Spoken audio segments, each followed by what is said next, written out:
Welkom bij Extra Journaal, nieuws uit Curaçao, vers van de pers.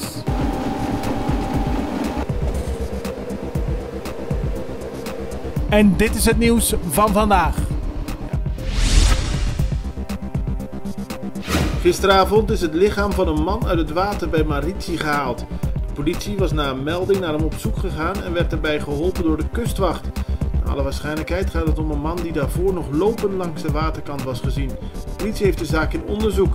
Er is wel al bekendgemaakt dat de man door verdrinking om het leven is gekomen. Tegen een 37-jarige Nederlandse man is gisteren 2 jaar gevangenisstraf geëist.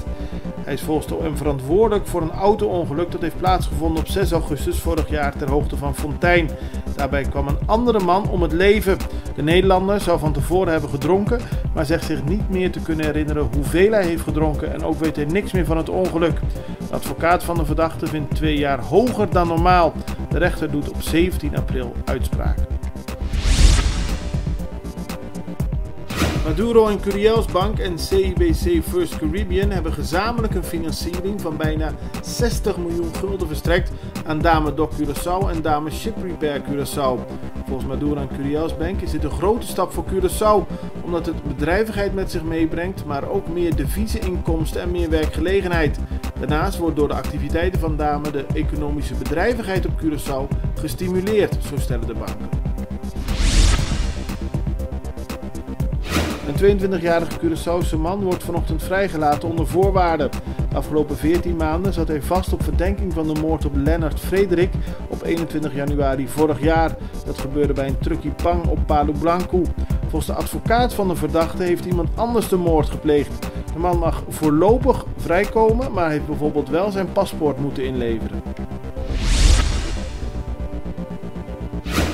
Gisteren vonden grootschalige controles plaats bij de vestigingen van supermarkt Centrum in Mahai en Piscadera. De controle werd uitgevoerd door medewerkers van onder meer het ministerie van Economische Ontwikkeling en Gezondheid, maar ook SOAW, SVB en de politie. De reden voor het onderzoek was een video die een dag eerder op sociale media was verschenen, waarbij spullen die over datum waren, werden verkocht met nieuwe stickers daarop geplakt. Gisteren werden 80 producten gevonden die al over de datum waren, maar nog steeds ter verkoop werden aangeboden.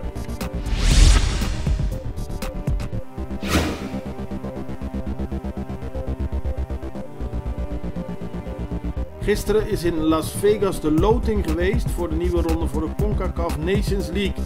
Er zijn 4 verschillende pools getrokken en Curaçao zit in pool D, samen met Costa Rica en Haiti. Het komende jaar zullen ze tegen elkaar moeten spelen om uiteindelijk in 2020 te zien wie er deel gaat nemen aan de CONCACAF Nations League. In de hoofdstad van Bangladesh, Dhaka, is brand uitgebroken in een gebouw met 19 verdiepingen. Op video's is te zien dat tientallen mensen zijn ontsnapt door naar beneden te klimmen langs het gebouw ernaast. 6 mensen zijn gevallen, 1 is zeker daarbij overleden. Er zouden nog mensen vastzitten in het brandende gebouw. Dhaka is een stad van meer dan 18 miljoen inwoners en veel gebouwen zijn in slechte staat. Vorige maand zijn nog 78 mensen omgekomen bij een brand in een appartementsgebouw.